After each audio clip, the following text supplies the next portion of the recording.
मी प्रियांका नागने आपल्या मराठी योजना यात्रा या चॅनलवरती तुमचं सर्वांचं स्वागत आहे। संजय गांधी निराधार योजना असो किंवा श्रावण बाळ सेवा राज्य निवृत्ती वेतन योजना असो किंवा केंद्र पुरस्कृत इंदिरा गांधी राष्ट्रीय दिव्यांग निवृत्ती वेतन योजना असो, या सर्व योजनांसाठी अतिशय महत्त्वाची इथे अपडेट आली आहे। महाराष्ट्र शासन अंतर्गत एक नवीन परिपत्रक आलेलं आहे, त्याबद्दल आपण सविस्तर संपूर्ण माहिती पाहणार आहोत। तुम्ही पाहू शकता, महाराष्ट्र शासन सामाजिक न्याय व विशेष सहाय्य विभाग पहिला मजला विस्तार दालन यांच्याकडून परिपत्रक आले आहे। जनहिताय सर्वदा मंत्रालयीन सेवा, तरी ते अति तत्काळ आहे, म्हणजे अर्जंट आहे। प्रति जिल्हाधिकारी सर्व केंद्र पुरस्कृत योजनेतील लाभार्थ्यांच्या हयात दाखल्याबाबत हा नवीन परिपत्रक आलेला आहे। याबद्दल आपण सविस्तर संपूर्ण माहिती पाहणार आहोत, त्यामुळे शेवटपर्यंत व्हिडिओ नक्कीच बघायचा आहे।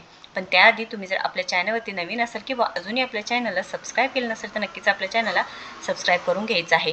तर इथे परिपत्रकामध्ये इथे माहिती दिलेली आहे। विशेष सहाय्य कार्यक्रमांतर्गत राज्य पुरस्कृत संजय गांधी निराधार अनुदान योजना व श्रावण बाळ सेवा राज्य निवृत्ती वेतन योजना या योजना आणि केंद्र पुरस्कृत इंदिरा गांधी राष्ट्रीय दिव्यांग निवृत्ती वेतन योजना, इंदिरा गांधी राष्ट्रीय विधवा निवृत्ती वेतन योजना, इंदिरा गांधी वयोवृद्ध निवृत्ती वेतन योजना या योजना राबविण्यात येत आहे। तर यासाठी केंद्र शासनाने केंद्र पुरस्कृत विशेष सहाय्य योजनेतील लाभार्थ्यांच्या हयातीच्या दाखल्याबद्दल बेनिफिशियरी सत्यावन ॲप विकसित केला आहे। तर अतिशय आनंदाची बातमी आहे, आता तुम्हाला कुठेही जायची गरज नाही, तुम्ही ऑनलाईन पद्धतीने ॲपद्वारे तुम्ही हयातीचे दाखले काढून घेऊ शकणार आहात। तर अतिशय महत्त्वाची अपडेट आहे। या ॲपद्वारे केंद्र पुरस्कृत योजनेअंतर्गत लाभ घेणाऱ्या लाभार्थ्यांचे डिजिटल लाईफ सर्टिफिकेट म्हणजेच हयातीचे प्रमाणपत्र ऑनलाईन जनरेट करायचे असून, जनरेट केलेले प्रमाणपत्र NSAP पोर्टलवर अपडेट होणार आहे। तर इथे तुम्ही सहज पद्धतीने डिजिटल लाईफ सर्टिफिकेट काढून घेऊ शकता, कुठेही जाण्याची गरज नसणार आहे। तुम्हाला ॲप तुमच्या मोबाईलमध्ये इथे इन्स्टॉल करायचं आहे। तुम्ही बघू शकता इथे बेनिफिशियरी सत्यावन ॲप आहे आणि त्यामध्ये डिजिटल लाईफ सर्टिफिकेट आहे आणि तुम्हाला लवकरात लवकर या पोर्टलवरती अपडेट होणार आहे आणि प्रमाणपत्र ऑनलाईन जनरेट करायचं आहे। बेनिफिशियरी सत्यावन ॲपबाबतचे युजर मॅन्युअल या पत्रासोबत जोडून पाठवण्यात येत आहे। तर तुम्हाला काय करायचं आहे याबद्दल आपण पुढे सुद्धा सांगणार आहेत। ॲप आहे, तुम्हाला ॲप डाउनलोड करायचं आहे आणि तुम्हाला यासाठी 2 ॲप डाउनलोड करावं लागणार आहे। एक म्हणजे बेनिफिशियरी सत्यावन ॲप असणार आहे आणि दुसरं म्हणजे आधार कार्डचं सुद्धा ॲप असणार आहे। केंद्र शासन मार्फत दिनांक 14 व 15 जुलै 2025 रोजी परफॉर्मन्स रिव्ह्यू कमिटीची बैठक नवी दिल्ली येथे आयोजित केली असून, सदर बैठकीत बेनिफिशियरी सत्यावन ॲपबाबत आढावा घेण्यात येणार आहे। त्या अनुषंगाने बेनिफिशियरी सत्यावन ॲपच्या साहाय्याने लाभार्थ्यांचे हयात प्रमाणपत्र म्हणजेच digital life certificate online generate करण्याची कार्यवाही तत्काळ करावी ही विनंती असणार आहे। तर अतिशय आनंदाची बातमी आहे, तुम्हाला ऑनलाईन पद्धतीने सहज पद्धतीने सत्यावन ॲप हे डाउनलोड करून घ्यायचं आहे।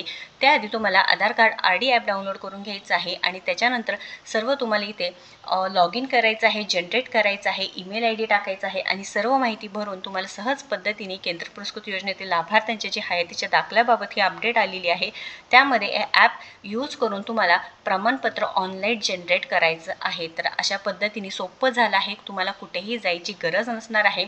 सहज पद्धतीने 2 मिनिटात तुम्ही हे अपडेट करू शकणार आहेत। पुढे माहिती आहे, तुम्ही बघायचं आहे की हे ॲपचं काम कसं असणार आहे, तरी ते 2 मिनिटात आपण ते समजून घेऊया।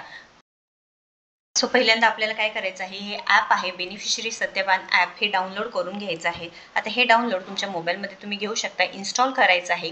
इन्स्टॉल केल्यानंतर पुढे जाऊन तुम्हाला एक ऑप्शन येणार आहे, ज्यामध्ये तुम्ही काय करू शकता, इथे डिव्हाइस पंजीकरण आहे ते करायचं आहे। पण त्याच्या आधी तुम्हाला अजून एक ॲप आहे, ते म्हणजेच आधार फेस RD, ते तुम्हाला इन्स्टॉल करून घ्यावं लागणार आहे। ते इन्स्टॉल केल्याशिवाय बेनिफिशियरी सत्यावन ॲपवरती तुम्हाला काम करता येणार नाही। त्यासाठी पहिल्यांदा तुम्हाला ते ॲप डाउनलोड करून घ्या आणि त्याच्यानंतर पुन्हा एकदा बेनिफिशियरी सत्यापन ॲप्लिकेशनवरती जा।